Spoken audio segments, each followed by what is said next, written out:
The Benefits of Being an Octopus, Chapter 6.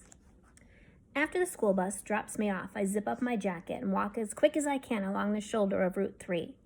If I can get to the pizza pit before Bryce and Aurora's Head Start bus shows up, I can steal my favorite 5 minutes of the day.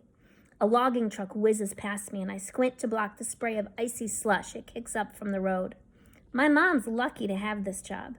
It's not as much money as the fancy place she worked in the tiny little mountain town of Peru, Vermont, where all the skiers came. But you can't keep a job like that if your car doesn't start when it's cold out. Plus, people eat at the pizza pit year-round, and we can walk there from the trailer. When I arrive and push open the door, it's Connor who's holding Hector. They're standing just behind the pink neon open sign that's flashing on and off. Hector is giggling every time it turns on. Ricky, the boss, has said it's okay if Hector's around a bit. Says it makes it feel like a real family restaurant. Just as long as he doesn't cry or make a mess. And only if it's during the half hour that my mom's and Connor's shifts overlap. And even though everything would be easier if my mom's shift started half an hour later so she wouldn't have to schlep him there until I could take over, I'd miss getting to see Hector and Connor together. "Hey, Zoe," Connor says as soon as he sees me. "How was school today?" He's smiling his regular giant smile. No one in the world could have a smile as great as Connor's.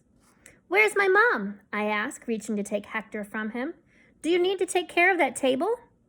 Connor glances over at the booth of people. "Oh, they're fine. They've been here for hours and they've got their check already. They don't need me." Connor reaches out and tickles Hector, who's now squirming in my arms, trying to get back to Connor. "But your mom needed me, didn't she, Mr. Cutie Pie? Because someone went and spit up all over her uniform and she had to change." "Was that you?" I say to Hector. My voice sounds awkward, mimicking Connor's happy bubbliness, but Hector's eyes are wide and he keeps giggling. I'm pretty sure I usually talk to him like my mom does, mostly tired. "Here," Connor gestures over to one of the booths. "Take a load off. I'll get you a water with some lemon." I settle onto the padded seat of the booth with Hector on my lap. He reaches for the rolled-up napkin of silverware and instantly throws it on the floor. "I'm sorry," I say to Connor when he comes back over. "No worries," he says, pocketing the silverware roll in the small black apron around his waist. "There are more where that came from." He sets down one ice water with a slice of lemon perfectly placed on top of the glass, far enough away so it's out of Hector's reach. And one spoon close by. "That's for you, Mr. Cutie Pie," he says, pointing to the spoon. "And the water is for your awesome older sister." "Thank you," I say. I take a drink of the water while Hector is distracted by the spoon. I try to sneak a peek at Connor's tattoos. Ricky makes him wear a long-sleeve shirt under the standard black polo uniform, but you can still see the edges of them peeking out from the sleeve. He showed them to me once. There was one that looked like a cross with another cross inside it that he said he'd gotten when he was hiking around Peru. Like the country Peru, not Peru, the tiny town where our car wouldn't start. Connor made it all the way to a place where January is summertime. "So now," Connor says, sliding into the seat across from me, "let's get down to business. Which is better? An igloo with a marshmallow roasting fire pit, or a treehouse in the jungle, but you can only eat nuts?" I lean back against the booth and bite back a smile. The treehouse in the jungle. Connor raises his eyebrows. "Just nuts?" "I like nuts." He grins. "Okay, what have you got for me?" "Let's see." I close my eyes. "You have to walk across town when everything is black ice, but you get to eat warm chocolate chip cookies the whole time. Or it's a beautiful day, but you have to spend it being chased by angry squirrels." Connor laughs out loud. "Oh, what a choice, Zoe." He considers for a minute. "Squirrels are fast. I'll take the cookies instead, and I'll ice skate the whole way. Best 5 minutes of the day." My mom comes out of the bathroom a few minutes later. She's kind of frazzled, still fixing her hair and stuff.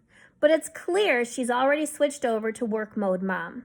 I like getting to sneak peek at her waitressing. The way she can fly out of the kitchen carrying multiple plates of steaming pasta. The way she pushes buttons on the cash register like a boss. The way she writes down customers' orders in this cool magical code and can do it without ever looking away from the customer. It's like waitressing is the one time when the competent mom I remember comes back and says hello. She hands me the diaper bag. At least there was an extra uniform shirt in there. You can't see the spots on my pants, right? Her black pants look the same as ever. I shake my head. Good. She turns to Connor. Okay, what other prep work do I need to get done before the dinner rush? I was able to mix up 2 of the salad dressings, but I didn't have time to get to the ranch yet, Connor says as they push past the doors into the kitchen. I look over at the table where Matt Hubbard's family always sits on their Saturday night dinners. Matt and his mom and his dad and his little sister, just like in a commercial. His sister is a few grades younger than us. She has some fancy name like Emmeline or Eleanor, or maybe it was just Emily. But she looked fancy and smart because she was always winning things. Just like Matt in elementary school, the spelling bee, the art contest for Earth Day. All that stuff. I bet they make up new contests just so the Hubbards can win them. Like last week in homeroom when Mr. Bontaff made this whole big deal about how Matt had done such an amazing job for his trumpet solo in the jazz band concert, about how it was magnificent and amazing. I can't even imagine having a teacher say things like that about me. But even though I don't do after-school activities like he does, and even though I'm grimy, he still talked to me this morning. And he still gave me Swedish fish, even though I didn't have my debate packet like everyone else. And he has really nice brown eyes. Zoe, what are you still doing here? My mom bursts back through the kitchen doors. Bryce and Aurora will be getting off the bus any second. I look at the clock on the wall. Shoot! I scoot out of the seat, swing Hector onto one hip, and sling his diaper bag onto my opposite shoulder on top of my backpack. I'm going! The door jingles on my way out, and I'm soon huffing it across the parking lot and along Route 3. Up ahead on the opposite side of the street, I can see the people waiting for their kids. They're at the corner where Pratt Street comes in, where the bus is about to stop, where I should be standing right now.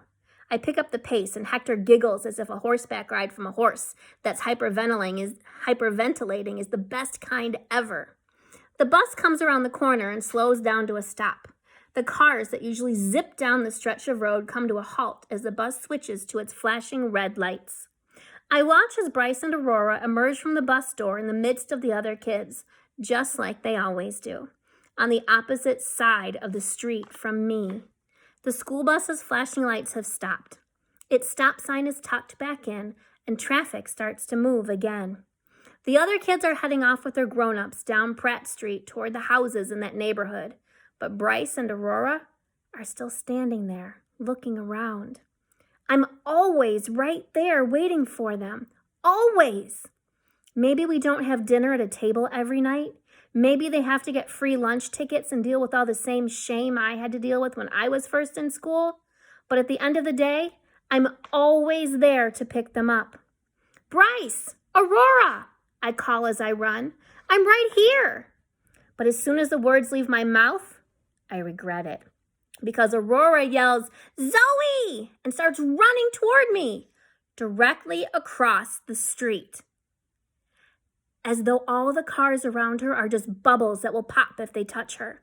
A car slams on its brakes and lays on the horn. In the closest lane, another car skids to a stop, and the car behind it narrowly misses rear-ending it. The blare of the horns is so loud that Aurora comes to an abrupt stop halfway across the road and covers her ears. But when you're at bumper level in a sea of honking, it doesn't matter how much you cover your ears. Those bubbles are still louder than they should be. Aurora bursts into tears. On the far side of the street Bryce is screaming and stamping his feet. He's not even looking at Aurora anymore. It's like he's gone rabid. One of the drivers rolls down his window and yells, What do you kids think you're doing? He starts to roll his window back up, but pauses when he looks at me. And for God's sakes, put a coat on that baby. I glance down to see Hector just in his pajamas. Hector, of course, has started crying too. And it might just be because he's about to lose all his fingers to frostbite. Where's my layer of protective octopus slime? Where are my 8 tentacles to put all 3 kids close to me and wrap them up so they can cry their eyes out? Aurora, you've got to get out of the street, I yell, but she just keeps crying. Aurora, I yell again. A new car starts beeping its horn. I grit my teeth, heft Hector the neglected higher under my hip, and walk into the middle of the road. But Aurora won't let me take her by the hand. Up, she says through her sobs, her arms raised up to me. Up! So I heave her up onto my opposite hip along with the diaper bag, and, with all those drivers watching impatiently, stagger across the rest of the road to where Bryce is still screaming and jumping about like his feet are on fire. I quickly set Aurora and the diaper bag down on a snowbank. Don't you dare move, I say to her. Not an inch. My voice is shaking. I turn back to rabid Bryce, flailing around on the shoulder of the road. I grab a rock off the ground with my Hector-free hand and close my fist around it. Then I drop to my knees, right next to Bryce, and wrap him up with my arm. Bryce, I have a rock for you that I need you to hold. Ah! He keeps screaming. Ah! Ah!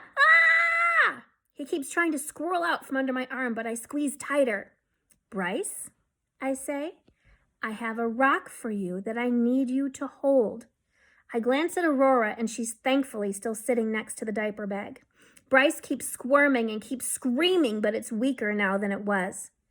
Bryce, I have a rock for you that I need you to hold.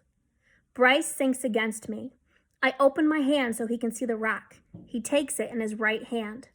When things went south between my mom and Nate at the boat launch that day, I swear giving Bryce one rock after another was the only way I kept him with me. Sometimes you just need something solid that fits entirely into your hand. I quickly grab another rock off the ground. I have another rock that I need you to hold. As he takes it in his other hand, the last bit of frenzy seems to leave him. He crawls up the black-tinged snowdrift to where Aurora is perched, curls up with his head in her little lap, and sobs. I reposition Hector to be inside my jacket, zip it partly around him, and sit down next to Aurora and Bryce. I wrap the 2 of them up as best I can and give them kisses and more kisses. Some people can do their homework. Some people get to have crushes on boys. Some people have other things they've got to do.